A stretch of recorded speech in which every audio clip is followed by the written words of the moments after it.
أعوذ بالله من الشيطان الرجيم بسم الله الرحمن الرحيم ألف لام ميم تلك آيات الكتاب الحكيم هدى ورحمة للمحسنين الذين يقيمون الصلاة ويؤتون الزكاة وهم بالآخرة هم يوقنون أولئك على هدى من ربهم وأولئك هم المفلحون ومن الناس من يشتري لهو الحديث ليضل عن سبيل الله بغير علم ويتخذها هزوا أولئك لهم عذاب مهين صدق الله العظيم.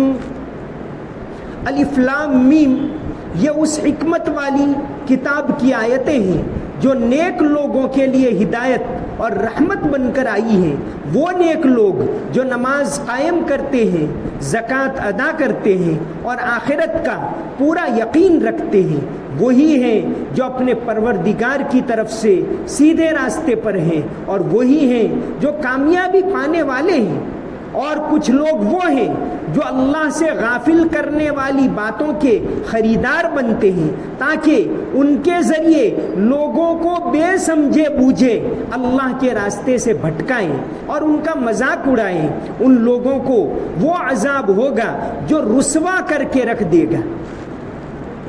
سورہ لقمان میں شروع میں فرمایا گیا کہ یہ حکمت والی کتاب ہے، یہ ہدایت ہے اور رحمت ہے احسان کرنے والوں کے لیے. احسان نیکی کا بہت اونچا درجہ ہوتا ہے. اب احسان کرنے والوں کی 3 صفات آگے کی آیت کے اندر بیان فرمائی کہ احسان کرنے والے یعنی نیکی کے اونچے درجے پر پہنچنے والے کون ہیں. ویسے تو ساری خوبیاں قرآن کریم کے اندر مذکور ہیں اور وہ انہی کے لیے ہیں، لیکن خاص طور سے ان کی 3 صفات یہاں بیان فرمائی. پہلی صفت یقیمون الصلاۃ، نماز کو قائم کرتے ہیں. نماز اللہ تعالیٰ کی عبادت اور اللہ کے قریب پہنچانے کا سب سے بڑا ذریعہ ہے. نماز کے ذریعے آدمی اللہ کے قریب ہوتا ہے. قرآن کریم میں نماز کی بہت زیادہ تاکید کی گئی ہے. بار بار آیا 100 مرتبہ قرآن میں نماز کا تذکرہ ہے. 85 مرتبہ تو صلاح یا صلوات کا لفظ آیا ہے. صلاح اور صلوات.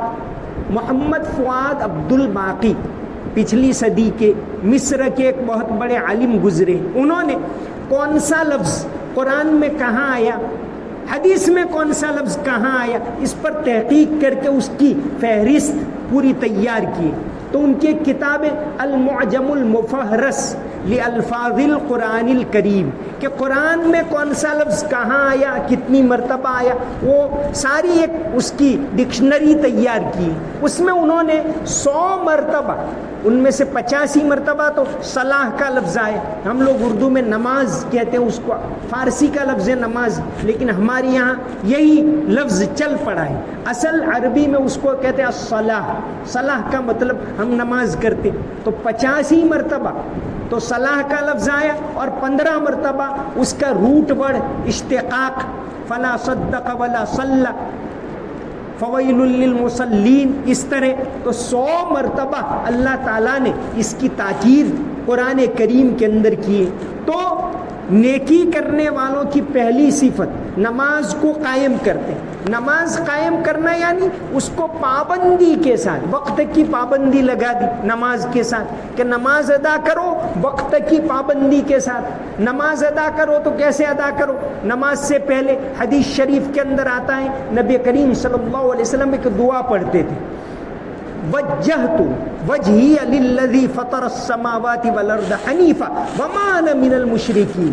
وجہت، میں نے اپنا رخ موڑ دیا، وجہی للذی فطر السماوات والارض، اس ذات کی طرف جس نے آسمانوں اور زمین کو پیدا کیا. یعنی آدمی جب نماز پڑھے سب کچھ حنیفاً یکسو ہو کر صرف اور صرف دھیان اللہ کی طرف، اس طرح نماز پڑھنا. پھر وقت کی پابندی کہ بھئی وقت پر نماز کو ادا کرو. وقت سے پہلے اگر کوئی نماز پڑھے کہ اگر فجر کا وقت ہوتا ہے 5:40 پر اور 35 پر کوئی آدمی پڑھ لے تو نماز صحیح نہیں. اس کو پابند بنایا کہ وقت کی پابندی کے ساتھ نماز پڑھو. تو اہل احسان کی، احسان کرنے والوں کی پہلی صفت ہے نماز قائم کرنا. دوسری زکوٰۃ ادا کرنا، اللہ کے راستے میں خرچ کرنا. قرآن کریم کے اندر زکوٰۃ کا لفظ 30 مرتبہ آیا، اس میں سے 27 مرتبہ تو نماز کے ساتھ آئے، جیسا کہ محمد فؤاد عبد الباقی نے اس کی پوری فہرست دی. قرآن میں نماز کے ساتھ زکوٰۃ کا، جیسے شروع میں ہی سورہ بقرہ کے اندر الذین یؤمنون بالغیب ویقیمون الصلاۃ ومما رزقناہم ینفقون کہ خرچ کرنے کی بات آئی 27 مرتبہ. تو یہ زکوٰۃ کا لفظ آیا. 12 مرتبہ صدقہ کا لفظ آیا، انما الصدقات للفقراء والمساکین. قرآن میں صدقہ کا لفظ بھی زکوٰۃ کے لیے آیا ہے. تو زکوٰۃ ادا کرتے ہیں، ان کو مال سے محبت نہیں. دیکھو مال کمانا، مال حاصل کرنا یہ کوئی بری چیز نہیں، بلکہ قرآن میں اتنی مرتبہ زکوٰۃ ادا کرو، زکوٰۃ ادا کرو کیوں فرمایا؟ آدمی زکوٰۃ کب ادا کرے گا؟ جب اس کے پاس مال ہوگا. تو مال ہونا یہ کوئی بری بات نہیں. مال سے محبت ایسی کہ اللہ سے غافل کر دے یہ برا ہے. ورنہ آدمی کے پاس مال ہو، نبی کریم صلی اللہ علیہ وسلم نے فرمایا نعم المال الصالح للرجل الصالح کہ حلال مال نیک آدمی کے لیے اللہ کی بہت بڑی نعمت ہے. حضرت ابو بکر صدیق رضی اللہ عنہ بڑے تاجر تھے. بلکہ ایک حدیث ہے ابن ماجہ کے اندر حضرت ام سلمہ رضی اللہ عنہا سے کہ آپ صلی اللہ علیہ وسلم جس سال اس دنیا سے گئے اس سال بھی حضرت ابو بکر صدیق اپنی تجارتی ٹرپ کے لیے، ان کے 2 خاص خادم تھے، ان کے پیے تھے، نعیمان ابن عمرو اور سویبت ابن سعد، ان کو لے کر تجارت کے لیے شام کے شہر بصرہ کے اندر گئے تھے. بصرہ عراق میں، سیریا کے اندر بصرہ شہر ہے، تو وہاں تجارت کے لیے گئے تھے. تو مطلب حلال کمائی حاصل کرنا. اسی طرح امہات المومنین میں سے حضرت زینب بنت جحش رضی اللہ عنہ، یہ خود ایک تو چمڑوں کو دباغت دیتی تھی اور اسی طرح سلائی کام بہت اچھا کرتی تھی. اپنے ہاتھ سے وہ کام کر کے اللہ کے راستے میں خرچ کرتی تھی. حضرت عائشہ رضی اللہ عنہا سے مروی ہے کہ میں نے اپنی زندگی میں زینب جیسی سخی عورت کوئی نہیں دیکھی. خود محنت کرتی تھی، کماتی تھی، اللہ کے راستے میں خرچ کرتی تھی. تو دوسری صفت احسان کرنے والوں کی زکوٰۃ ادا کرنا. پہلی صفت ہے نماز قائم کرنا، دوسرا ہے زکوٰۃ ادا کرنا. مال سے محبت نہ ہو. قرآن کریم کے اندر ہی ایک آیت ہے، اس کے سلسلے میں مفسرین ایک واقعہ لکھتے. یہ مال اللہ کی نعمت ہے برابر، لیکن قوت مال کے اندر نہیں ہے. قوت اللہ تعالیٰ کی طرف سے ایک جذبہ، ایک الگ چیز ہوتی. حضرت علی رضی اللہ عنہ کا ایک واقعہ آتا ہے کہ ایک مرتبہ نبی کریم صلی اللہ علیہ وسلم گئے گھر پر. یہ علامہ زمخشری نے، جار اللہ زمخشری نے، ان کی کتاب تفسیر ہے اس کشاف، اس کے اندر لکھا ہے کہ آپ صلی اللہ علیہ وسلم ایک مرتبہ گئے حضرت علی کے گھر. دیکھا دونوں بچے بیمار ہیں، حضرت حسن اور حضرت حسین. آپ صلی اللہ علیہ وسلم نے فرمایا کہ تم نظر کیوں نہیں مانتے؟ شاید اس کی وجہ سے ہی اللہ تعالیٰ شفا دے. تو انہوں نے 3 روزوں کی نظر مانی. تینوں نے، حضرت علی نے، حضرت فاطمہ رضی اللہ عنہا نے اور ان کی ایک خادمہ تھی حضرت صوبیہ، سب نے نظر مانی. اللہ کا کرنا دونوں بچے اچھے ہو گئے. اب بچے اچھے ہو گئے تو روزے رکھے اور کچھ تھا نہیں گھر پر کھانا. ابتدا میں تو بہت مشکلات پیش آئی. تو 3 من یہ ہوتا ہے عربی من، تقریباً 800 گرام کا ایک من ہوتا ہے، وہ ان کے اپنے یہاں کا من نہیں. 3 من جو تھے گھر میں. تو پہلے دن 1 من جو کی روٹی پکائی. بس ابھی افطار کا وقت ہے، مغرب ہونے والی اور امتحان آیا اللہ کی طرف سے، ایک مانگنے والا آیا کہ اللہ کے نام پر کوئی دے دو، ایک غریب آیا مسکین، سب نے کہا کہ بھائی اللہ کے نام پر مانگ رہا ہے دے دو، پانی سے روزہ افطار کر لیا، دوسرے دن روزہ رکھا، پھر دوسرا ایک من جو روٹی پکائی، جو کی روٹی کھاتے تھے وہ لوگ، آپ صلی اللہ علیہ وسلم نے بھی جو کی روٹی پسند کی، اور آج سائنس والے ان کی تحقیق یہی ہے کہ جو گیہوں کے مقابلے میں انسانی جسم کے لیے زیادہ اچھے، تو جو کی روٹی بنائی، اور پھر افطار کا وقت ہوا، اور جیسے ہی افطار کا وقت قریب تھا ایک یتیم مانگنے کے لیے آ گیا کہ بھئی کچھ کھایا نہیں، اللہ کے واسطے دے دو، مشورہ کیا بھئی دے دو، اللہ کے نام پر مانگ رہا ہے، دے دیا، تیسرے دن روزہ رکھا، تیسرے دن پھر وہ جو تھوڑے تھے روٹی پکائی، شام افطار کا وقت قریب ہے اور اللہ کے نام پر ایک قیدی رہا ہو کر مانگنے کے لیے آئے کہ بھئی باہر کا ہوں کچھ دے دو، مشورہ کیا بھئی دے دو، تیسرے دن بھی پانی سے افطار کیا، اس پر اللہ تبارک و تعالیٰ نے آیت اتاری وَيُطْعِمُونَ الطَّعَامَ عَلَى حُبِّهِ مِسْكِينًا وَيَتِيمًا وَأَسِيرًا، اور یہ نہیں انما نطعمکم لوجہ اللہ، ہم تو یہ دے رہے اللہ کی رضامندی کے لیے، لا نرید منکم جزاء ولا شکورا، ہم کو کوئی تھینک یو کہے یہ بھی ہمیں پسند نہیں، ہم نے تو اللہ کے لیے دیا ہے، لا نرید منکم جزاء ولا شکورا، کہ شکریہ کہے یا بدلہ دے یہ بھی ہم تو نہیں چاہتے، ہم نے اللہ کے لیے خرچ کی۔ تو اس طرح مال کی محبت نہ ہو تو یہ پہلی صفت بتائی، نماز کی پابندی کرتے ہیں، دوسری صفت احسان کرنے والوں کی کہ زکوٰۃ ادا کرتے ہیں، تیسری صفت آخرت کے اوپر پختہ یقین، آخرت کے اوپر پکا یقین کہ آخرت آنے والی ہے، مرنے کے بعد دوبارہ زندہ ہونا ہے، اللہ کے سامنے کھڑا ہونا ہے، حساب ہوگا، جنت اور جہنم برحق ہے۔ اصل جو ہے وہ یقین ہے، آدمی یقین ہوگا تو اعمال کے اوپر ابھارے گا، یقین ہوگا تو اس کو اللہ کا خوف ہوگا، اب وہ چوری نہیں کرے گا، اب وہ دھوکہ نہیں دے گا، اب وہ مال میں ملاوٹ نہیں کرے گا، اب وہ پڑوسی کو پریشان نہیں کرے گا، کیونکہ اس کو یقین ہے کہ اللہ مجھے دیکھ رہا ہے، اللہ میرا حساب لینے والا ہے، تو پھر وہ پابندی سے ان باتوں کو کرے گا۔ تو ان کی تیسری صفت بیان فرمائی وبالآخرۃ ہم یوقنون، کہ آخرت کے اوپر ان کو پکا یقین ہوتا ہے، اولئک علی ھدی من ربہم، یہی لوگ ہیں جو ہدایت کے راستے کے اوپر ہیں، واولئک ھم المفلحون، اور یہ ہو بہو لفظ سورہ بقرہ میں بھی یہی آئے اور یہاں بھی یہی آئے کہ اولئک علی ھدی من ربہم، کہ یہی لوگ ہدایت کے اوپر ہیں، واولئک ھم المفلحون، کہ یہی لوگ فلاح پائیں گے۔ فلاح کا لفظ ہم کامیابی سے کرتے، نماز میں پانچوں وقت کہتے حی علی الفلاح، کہ فلاح کی طرف آ جاؤ، تو فلاح یعنی کامیابی، دنیا آخرت کی کامیابی اللہ تعالیٰ نے اسی کے اندر رکھی ہے اور یہی لوگ کامیاب ہوں گے۔ یہاں تک سورت کی ابتدائی آیتیں ہو گئی۔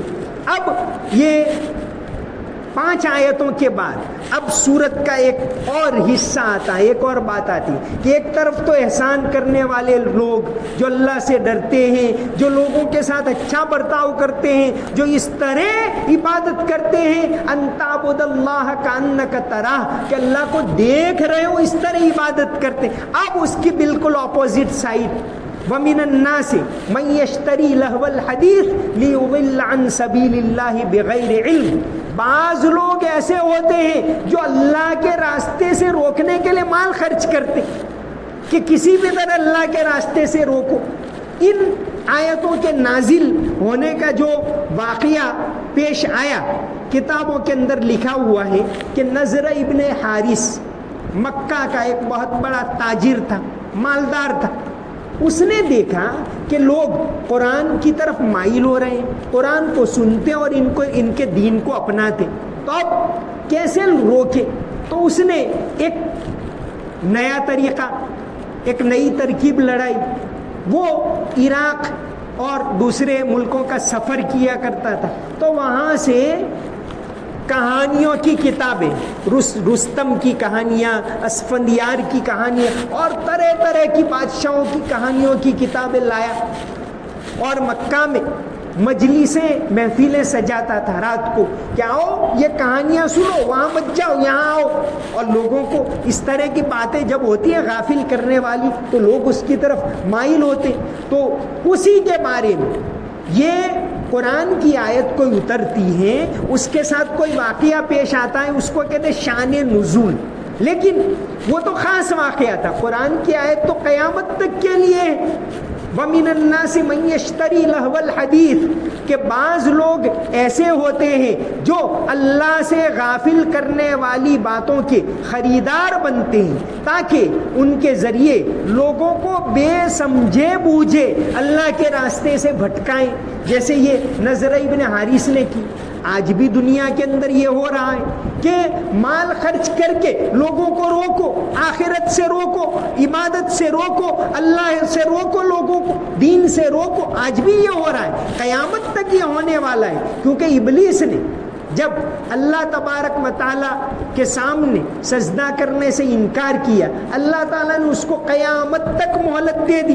اس نے کہا وَلَأُضِلَّنَّهُمْ لوگوں کو میں گمراہ کروں گا، وَلَأُمَنِّيَنَّهُمْ ان کے دلوں میں طرح طرح کی امیدیں ڈال دوں گا، وَلَآمُرَنَّهُمْ فَلَيُبَتِّكُنَّ آذَانَ الْأَنْعَامِ کہ یہ ان کو لوگوں کو بے راہ کرتا رہے گا، بھٹکاتا رہے گا. تو آج بھی دنیا کے اندر یہ ہو رہا ہے، یہ کام ہو رہا ہے. ایک ملک ہے سوئٹزرلینڈ، اس نے مینارہ بنانے پر پابندی لگا دی کہ مینارہ نہیں بنا سکتے.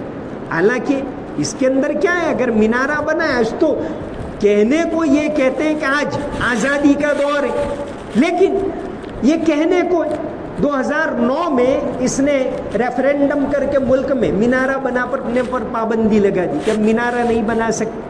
تو آج بھی دنیا کے اندر یہ ہو رہا ہے. 2010 میں فرانس نے برقع پہننے پر پابندی لگائی. کہنے کو کہتے ہیں کہ ہم آزادی، دنیا میں کوئی آزادی ہو تو اب جس کو برقع پہننا ہے تو آپ اس کو پینلٹی لگاتے ہیں. تو یہ کہاں کی آزادی ہو؟ فرانس کے بعد پھر ایک کے بعد بہت سارے، اب تک تقریباً 18 ملکوں نے برقع پہننے پر پابندی لگائی کہ اب یہ برقع نہیں پہن سکتے. تو آج بھی یہ نضر ابن حارث والا کام ہو رہا ہے دنیا کے اندر. نبی کریم صلی اللہ علیہ وسلم نے ایک مرتبہ فرمایا تھا یاتی علی الناس زمان، ایک زمانہ ایسا آئے گا لوگوں کے لیے، الصابر فیہم علی دینہ کالقابض علی الجمر کہ اس زمانے میں دین کے اوپر جمے رہنا ایسا ہوگا جیسے ہاتھ میں انگارہ پکڑنا. آپ دیکھیے بہت سارے ملکوں کے اندر، چین کے اندر سنکیانگ جس کو زنجیانگ ایک صوبہ ہے، وہاں روزہ رکھنے پر پابندی. روزہ رکھا پتہ چلا تو زبردستی توڑوا دیتے اور جرمانہ لیتے. چین کے اندر باقاعدہ یہ ہے. تو بہت سارے ملکوں میں ہو رہا ہے، کہیں داڑھی رکھنے پر پابندی ہے، کہیں برقعے پر پابندی. تو آج بھی یہ کام ہو رہا ہے. وَمِنَ النَّاسِ مَن يَشْتَرِي لَهْوَ الْحَدِيثِ کہ لوگ خرچ کر کے اللہ کے راستے سے روکتے. تو آپ صلی اللہ علیہ وسلم نے فرمایا تھا کہ ایک زمانہ ایسا آئے گا کہ دین کے اوپر جمے رہنا ایسا ہوگا جیسے ہاتھ کے اوپر انگارہ لینا. آج ویسے ہمارے ملک کے اندر بہت اچھے حالات ہیں دوسرے ملکوں کے مقابلے میں، اس کے باوجود اب بہت سے مقامات پر لوگ نماز پڑھنے میں جھجکتے، اللہ کی عبادت کرنی، لیکن اس کے باوجود ایک ٹائم ایسا تھا کہ بھئی باغ ہے، ایک طرف جا کے آدمی نے نماز پڑھ لی، کوئی حرج نہیں. کہ ہاں ضروری ہے کہ کسی کو تکلیف نہ ہو، ہماری بھی ذمہ داری ہے کہ آپ نماز پڑھتے ہیں کسی کو تکلیف پہنچانے کے لیے نہیں کہ آپ ٹرین میں اس طرح نماز پڑھو کہ راستہ بند ہو جائے. تو یہ تو برابر نہیں. لیکن ایک وقت ایسا تھا، آج بھی بہت سی جگہوں کے اوپر ہم دیکھتے ہیں غیر مسلم انتظام کر دیتے، آؤ یہاں نماز پڑھ لو. لیکن اس کے باوجود حالات کچھ نہ کچھ تو بدلے ہیں ہمارے ملک کے اندر. اب یہ اس طرح کا کھلا ماحول نہیں رہا ہے. تو یہ قرآن کریم کے اندر فرمایا کہ وَمِنَ النَّاسِ مَن يَشْتَرِي لَهْوَ الْحَدِيثِ لِيُضِلَّ عَن سَبِيلِ اللَّهِ بِغَيْرِ علم. آج دنیا کے اندر یہی کہ آپ یوٹیوب کھولو فوراً کہاں سے کہاں لے جاتے ہیں. کیسی آپ مازار کے اندر جاؤ تو آپ کو یعنی نگاہ کی حفاظت کرنا مشکل ہے. دنیا کے اندر نبی کریم صلی اللہ علیہ وسلم نے جو فرمایا تھا کہ ایسا زمانہ آئے گا کہ الصابر فیہم علی دینہ کالقابض علی الجمر، کہ دین پر جمے رہنا ایسا ہوگا جیسا ہاتھ میں انگارہ اٹھان. آدمی نماز پڑھ لیتا ہے، سود سے بچنا مشکل ہو گیا، بہت زیادہ مشکل ہو گئے، قریب قریب ناممکن جیسا ہو گئے، بہت مشکل ہو گئے. بہت سے گناہ ایسے ہیں جن سے بچنا آج کے زمانے. ہاں جو اللہ کے نیک بندے ہوتے ہیں وہ یقیناً جتنا بھی ہو سکے اس سے بچنے کی کوشش کرتے ہیں. تو ان آیتوں کے اندر اب سورت کا دوسرا رخ بیان کر رہے ہیں. اس کے بعد پھر حضرت لقمان کی نصیحتیں آئے گی. تو یہاں فرمایا کہ وَمِنَ النَّاسِ من یشتری لہو الحدیث، بعض لوگ ایسے ہوتے ہیں جو اللہ سے غافل کرنے والی باتوں کو خریدتے. کسی بھی طرح لوگوں کو روکو، کسی بھی طرح غافل کرو، ایسی فلمیں لاؤ، ایسے اخبارات لاؤ، ایسے میگزین نکالو، ایسے اشتہار لگاؤ اور لوگوں کو گمراہ کرو، ایسی فلمیں بناؤ لوگوں کو گمراہ کرو. بے تحاشا مال خرچ ہو رہا ہے آج، اس لیے کہ لوگ اللہ سے دور ہو جائیں، لوگ محمد صلی اللہ علیہ وسلم کا نام لینے سے دور ہو جائیں، لوگ امانت داری سے ہٹ جائیں. خیانت عام ہے، بھرشٹاچار عام ہے، اور اسی وجہ سے مہنگائی عام ہے. لوگ کتنے زیادہ پریشان ہیں، اور یہ پریشانیوں کا اصل سبب یہی ہے کہ لوگوں نے اللہ کے خوف کو چھوڑ دیا. آج حالات ایسے ہیں کہ گویا میر تقی میر نے تو ایک الگ انداز میں کہا تھا کہ زندگی ہے یا کوئی طوفان ہے، زندگی ہے یا کوئی طوفان ہے، ہم تو اس جینے کے ہاتھوں مر چلے. تو آج حالات یہ ہے کہ غریب آدمی پریشان ہے، مالدار ہے وہ بھی پریشان ہے، اور ساری پریشانیوں کا اصل سبب یہ ہے کہ لوگ اللہ سے غافل ہیں، آخرت سے غافل ہیں. تو آیتوں کے اندر یہ بات بتائی کہ احسان کرنے والوں کی صفتیں نماز کی پابندی کرنا، زکوٰۃ ادا کرنا اور آخرت کا یقین رکھنا. اگر آپ اس سے دور ہوتے ہیں تو پھر یہ ان لوگوں کے شکنجے کے اندر آپ آئیں گے جو شیطانی حربہ اپنا کر دنیا میں لوگوں کو غافل کرنے کی کوشش کرتے ہیں. بہرحال ایمان والوں کا کام تو یہی ہے کہ وہ خود بھی نیکی کے اوپر رہیں، دوسروں کو بھی نیکی پر آمادہ کریں، خود بھی دوسروں کی مدد کریں، دوسروں کو بھی انسانیت کے اوپر آمادہ کریں، ہمدردی کے اوپر آمادہ کریں، خود بھی اللہ کی عبادت کریں اور دوسروں کو بھی اللہ کی عبادت کے اوپر آمادہ کریں. یہ اہل ایمان کا کام ہے. وما علینا الا البلاغ المبین. اللهم صل على محمد وعلى ال محمد وبارك وسلم. رب اغفر وارحم وتجاوز عما تعلم انك انت العز الاکرم. یا اللہ ہماری گناہوں کو معاف فرما، ہماری غلطیوں کو معاف فرما، ہماری کوتاہیوں کو معاف فرما. یا اللہ نماز کی پابندی عطا فرما. یا اللہ پابندی کے ساتھ زکوٰۃ ادا کرنے کی توفیق عطا فرما. یا اللہ ہمارے دلوں میں سے مال کی محبت نکال دے، ہمارے دلوں میں تیری محبت پیدا فرما، تیرے حبیب صلی اللہ علیہ وسلم کی محبت پیدا فرما. یا اللہ عافیت کے ساتھ حلال پاکیزہ روزی عطا فرما، عزت والی زندگی نصیب فرما. یا اللہ تندرستی عطا فرما، جسمانی تندرستی عطا فرما، روحانی تندرستی عطا فرما. عافیت کے ساتھ تیری عبادت کرنے کی توفیق عطا فرما، مسجدوں کو آباد کرنے کی توفیق عطا فرما، آخرت کی تیاری کرنے کی توفیق عطا فرما. یا اللہ ہماری نسلوں کو ایمان کے اوپر، اسلام کے اوپر، توحید کے اوپر جمع رہنے کی توفیق عطا فرما. اللہم صلی علی محمد وعلی ال محمد وبارک وسلم برحمتک یا ارحم الراحمین.